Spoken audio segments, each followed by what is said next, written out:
The biggest picture on your website has 3 guys? I don't know that we can show this. It's like proposing to someone you found on Tinder on the first date. I can bill $500 to $1,000 per hour for these clients. You have found what everyone is looking for. This is the dream. Okay, they keep showing this phone number. We gotta call the number, don't we? Extension 1. Hi, hello. Your website is your accounting firm's hardest working employee, actively attracting but also turning away clients 24 hours a day. And it's why we're gonna run through a bunch of examples of real accounting firm websites today to find some great stuff you can steal and also some stuff to avoid. I last ran a 40-person accounting firm, but the last 2 years, all I've done is helped accounting firms through online content. I've seen what gets clicks, I've seen what doesn't, and I can tell you from firsthand experience, you get this stuff right and it can completely change your firm. But enough of all that, just show me some websites, Jason. Okay, context from the owner. The owner says, I'm focused on working with real estate agents. The website is new, I just made it, but roast away. Also launching a newsletter this week. Very exciting, okay? What in the world? Super Dad Tax, saving you from tax season. Specializing in tax prep and bookkeeping for real estate professionals and small business owners. You like AI, don't you? What's happening? This super services?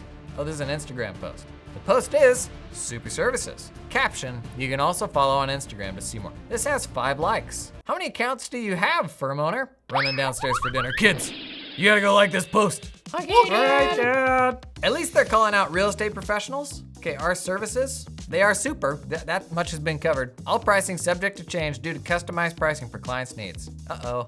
All right, we've got starting prices here. I have 2 objections. 1, if the second tab on your website's navigation is our services, that is an opportunity to build something that is more prospect-centric. It's very easy to slip into the trap of presenting our website as like this menu of services. Look at all the things that we do. But all that achieves is reminding them that you are an accounting firm. Ultimately, the goal of your website is to give them a reason to come work with you instead of somebody else. So if I'm going out and I'm shopping for a landscaper, and I'm popping around different websites and I'm like, man, how do I even pick between these different things? Honestly, not too dissimilar for shopping for an accountant, which is not gonna be a fun experience for most people. If I've got a pond in my backyard, and one of those landscaping websites says, hey, we do pond stuff, man. All else being equal, I'm gonna be like, oh, wait, honey, we found the one for us. Now, in all likelihood, every other landscaping place probably does pond stuff too. But they have found something a little more rare, like a little more specific that I need, and their website is probably gonna attract the pond people in town, right? And so the risk of presenting like this smorgasbord of all of the services that we do, trying to cover everything possible, is that we fail to call out like a rare pain. Something that will actually make us stand out from all the other service providers that's specific to the people you're trying to help. So for the expert for real estate agents, do these services speak specifically to very nuanced problems that real estate agents have? Honestly, like not really. There's a bullet point here at the end that says, well, we're built for realtors, but the opportunity here is to speak to like rare realtor specific pains. Otherwise, we're kind of just like every other accounting firm, right? Got some tax packages down here. There's a real risk of just presenting your minimum pricing. The effect it ends up having is everyone that comes in the door, they anchor to that minimum. They're like, oh yeah, this is probably gonna be me. I prefer giving like an average price or a range because I don't want every single client to come in at my minimum. Like 2 or 3 years from now, my minimum is gonna go up. Those people probably wouldn't even be a fit anymore. There's a good example of a firm that's just starting out. They're trying to find that messaging. And even if you're coming into a space like working with real estate agents, find a more specific version of even that. Wasn't that long ago we did a video about a guy who works with grocery stores, and he does a mandatory training for all the new franchisees that are going to open up a grocery store, and they get 80% of those people as a result. So like, is there a specific real estate group you can go to?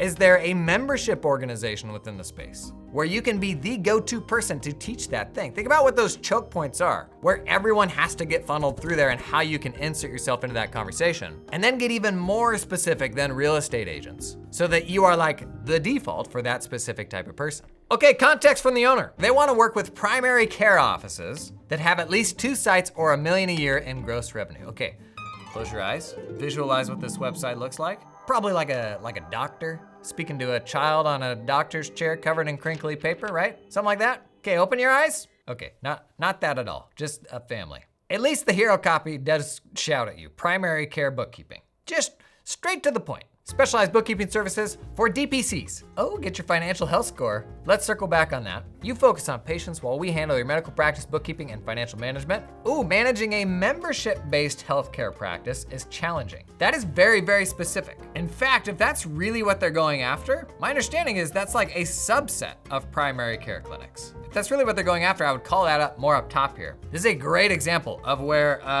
dentistry, working with doctors, working with real estate agents. That's like step 1. But we're trying to get to step 5, which is a even more specific type of person within that group.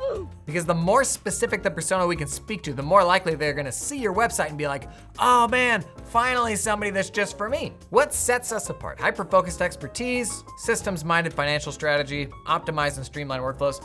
This is one of those, like, I would say show, don't tell sort of situations. What is the social proof that the firm has? Have you spoken at notable events that would be impressive to these type of people? Testimonials are okay, but if you have this real expertise, don't just say you have it, like show it somehow. Okay, they keep showing this phone number. We gotta call the number, don't we? Wait a minute, the number has too many digits, what? Oh no. Oh, and I click it and it just takes me back to the top. It says the same thing down here. Do I even know how to phone numbers? I guess let's give it a try. My phone doesn't know what to do with it. It's not even slightly formatted. Please hold while we connect your call to extension 1.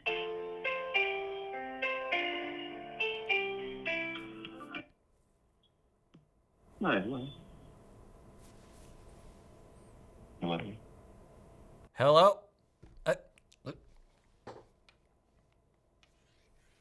I don't know what I thought I was gonna say. Well, at least somebody answered, right? I want my financial health score though. You're already gonna make me give you my email? You gotta think about all the steps of friction here. A lot of people won't wanna give their email, especially when I haven't gotten anything of value in return yet. How confident are you in understanding your practice's overall financial health? Do you review financial? No, never. Do your systems save you time? What? This is a lot of questions.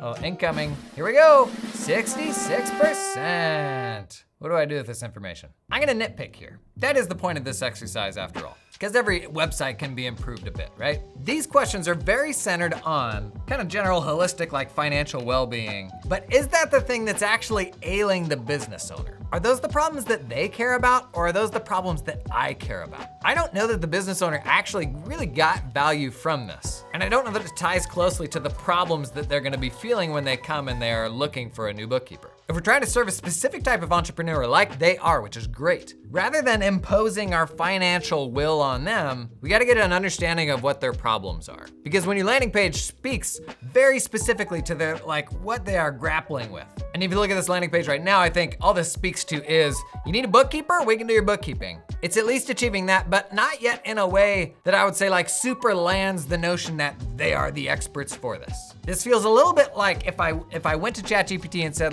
give me a landing page that would be attractive to this type of person. I just want this to go a little deeper.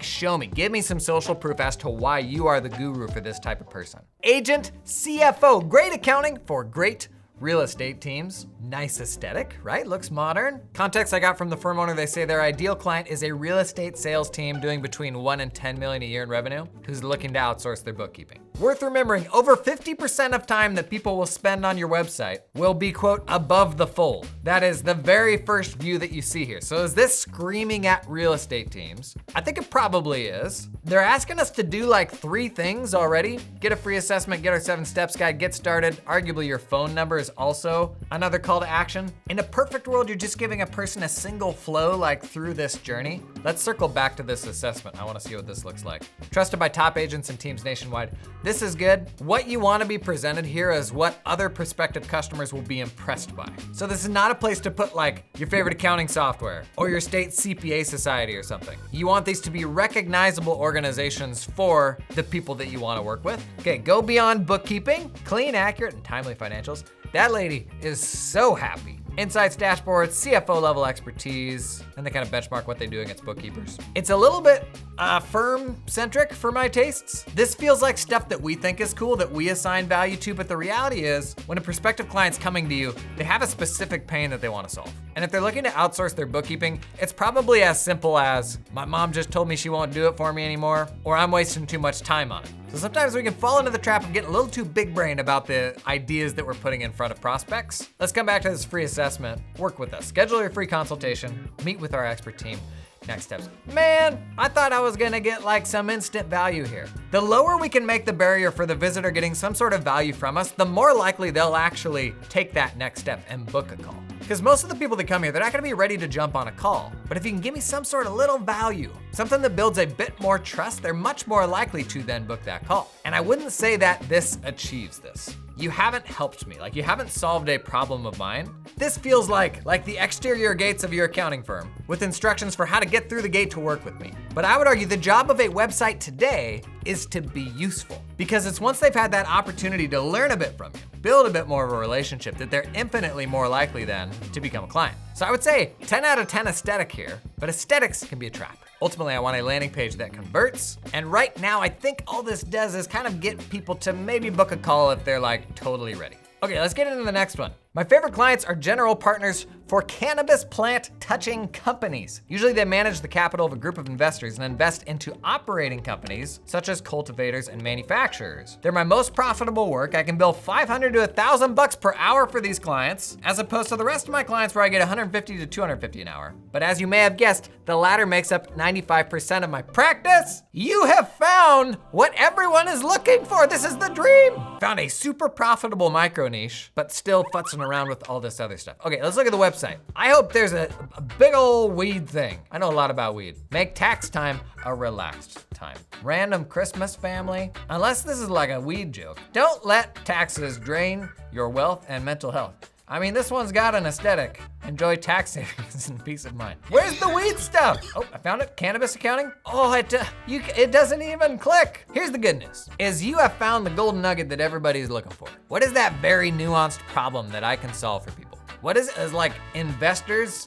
They are general partners for cannabis plant touching companies. They manage the capital of a group of investors. Buddy, that is a level of specificity that we are all trying to find. I don't know who this guy is, or why it's still Christmas, or why when you can command $500 to $1,000 an hour, the first thing we ask people to do is book a complimentary consultation with you. Are we going straight through to the calendar? We sure are. This is actually some practical advice here. So the firm is named around the person's name, and this is where many of us often start. The problem is names don't matter to anyone but us and our mothers. And a really important lesson that I learned is that if I assume that nobody gives a hoot about me, and they're always completely self-interested and only interested in what I can do for them, then what I call my company and how I frame what we do needs to instead be client-centric, right? A company that is named after you, the implication is about me, but our websites and how we talk about what we do, we want it to be centered on the very specific to them pains and the ways that we can solve those problems. And so the next step here usually is finding who you want to work with and then having a brand that is more targeted to that specific client avatar. And this is very common. In fact, there's another company here where they had a website that was for a specific type of person, but the email I got from them was from like a named email address. So at theirname.com. So if this is still you, there's an opportunity here to build a brand that's more specific to the type of person that you really want to solve. This, honestly, this is the dream. And there's gonna be certain times in your journey where you gotta like look in the mirror and just seriously think about what would happen if I committed to giving 100% of my attention to like my top 20%. The clients like this, where I can command $500 to $1,000 an hour. Why would you not shut off everything else? Double down on that. That's a vastly more interesting journey. You're gonna meet amazing people. You are not gonna be fielding free consultations from your website about Lord knows what, right? Because anybody can book a meeting from this link. And it's scary, but man, you gotta commit. And you can still have this website, but spin up that secondary website that is just for that specific type of person. Okay, context from the owner. They used to run an accounting firm. Now they help firms hire talented accountants offshore. What is this, an ad read? Sure is. Start the music, please. From this video sponsored Cloud Accountant Staffing, we're just gonna roast their website. The offshore hiring partner for accounting firms. How mean can we get here? I'm pretty sure these are AI. Let's get some real live people in there, man. Google reviews, great. Leading accounting firms. This is where, like, I wanna see my friends here, you know? What is the governing body or the group that accountants will think is really impressive to see here? Search our candidates right now, find out more. Cloud Accountant Staffing, not only do they do like recruiting stuff, there is a self-service portal here. Unlock with an email. Is this literally all you have to do is put your email in? Once you're into their portal, you can see accountants from the Philippines, South Africa, Latin America. See real folks that you can schedule interviews with. Good that the website got straight into that, I think. How mean can we get here? This is an ad read. Big thing this website's missing is the same thing this ad read is missing, is why do most accounting firms not hire people offshore? Maybe we've never worked with remote team members before. Maybe we don't understand the disclosure requirements that go into hiring people in other countries. Maybe we don't know how to do security, how to even manage IT. What's it look like to get a person in South Africa a computer of mine to work on? We need a lead magnet here, because that's actually the biggest objection of people hitting this website. But it is the upside of working with Cloud Accountant Staffing, is we all have all these questions because we haven't done it before. If you're still getting started with this stuff, that's the value of pulling them in, is they can help you navigate all these things because they have helped loads of other firms do the same. We talk about this service here because I actually know a ton of firms that love them, that swear by them. Their website, it's okay, it's not bad, but if you are gonna build out an offshore team, talk with Cloud Accountant Staffing, more info down in the video description. Okay, next one, here we go. Only context I have, best client is cafes. What's this website gonna look like? Cafe stuff, right? Okay, close your eyes. I'm gonna say cafe owner, proudly standing behind the, whatever the cafe thing is, the cafe bar, I don't know. Maybe the accountant stands by supportively. Perhaps there's a handshake happening. Okay, open your eyes. Oops, we got a space needle on a mountain. Creating value beyond tax filing. Serving all 50 states. Don't let the space needle fool you. All right, maximize your business's financial success with expert accounting services. Where's the cafe stuff, man? All right, getting down into services. If you have like a service sort of rundown on your landing page like this, I cannot encourage you enough. This is a great opportunity to show your expertise instead. For the person that you want to walk in the door, in this case, it is cafe people. What would cafe folks be impressed by? What's the rare expertise you have? Not tax expertise, not accounting expertise, but the rare awareness of problems that cafe people have that we could communicate in this space. Maybe it's like unit costs of drinks. The only call to action here really is this book a call button all over the place, and then an intake form. Whew, oh, goodness sakes. There's a whole checklist for what services you want. Bookkeeping catch-up starting at $6,000? Bless your heart. Okay, this is a humongous intake form, but we aren't asking, what do you do? Do you do cafe stuff? This is probably another opportunity for your branding to make a move to something more specific. So this is YP, what are those words you use? Accounting and tax. Doesn't really mean anything in particular, right? If you are nervous about doing the niche thing, and I can understand, like, that's totally reasonable, set up a second website under a different brand. Make it speak super specifically to the pains of cafe folks, and get even more specific if you can. Actually, the more specific you can get, the lower the bar will be for how good your website and your content and all that has to be. Because somebody will be like, oh my gosh, finally, an accounting firm for, this very, very specific thing that I do. But I can't encourage you enough. Create that more targeted website and you will find, as long as you are out there in the world having conversations with these people, that it's vastly easier to attract clients to your firm than with a website that says nothing in particular, right? Even with the websites we've looked at today, what do you have to compare this website against any of the others? Imagine you're shopping for an accounting firm. You would make a decision based on aesthetics, right? And that sucks. A good website shouldn't come down to aesthetics. If that's all you have to compare them on, sure, you're gonna buy based on aesthetics. But that has nothing to do with whether someone can actually help you, right? If you have like rare specific expertise, man, put that on blast. And even if you are very capable of serving all types of people, communicate what you can do for the type of person that you want. You are like manifesting that next client and showing that you understand what they do. Beyond vanilla bookkeeping, beyond tax, what are the rare pains that they have and how can we present that stuff on our website? Okay, context from the owner for this next one. Only 2 of the guys in this picture still work here, and 3 have since died? The biggest picture on your website has 3 dead guys? I don't know that we can show this. Even I have boundaries. Okay, but here's who they want to work with. Restaurants. Food's their jam, they like foodie people, so they get along great. We make more on dentists, and they like working with them, but so does everyone else. So I'm honing in on restaurants. Okay, I'm gonna pull up the website. I don't think we can actually show this. Got a big lineup of guys. Man, 3 of these people are dead, they don't even look that old. That's what accounting will do to you though, you know? I will tell you, the first bit of hero text is taking pride in the fact that they've been open since 1970. Always worth thinking about. What does every single line on my website achieve? And who filters out when they see that? So who specifically is attracted by the fact that you've provided tax and accounting services since 1970? Because that's 55 years ago. And dead people aren't gonna pay the bills. I'll cut to the chase. The site's pretty generic, nothing here about restaurants. Feels like it goes without saying, but the website maybe needs to be more directed for where the company's heading, which is certainly not now deceased partners, but on solving very specific problems for restaurants. Okay, from the owner, my best clients are small businesses and nonprofits.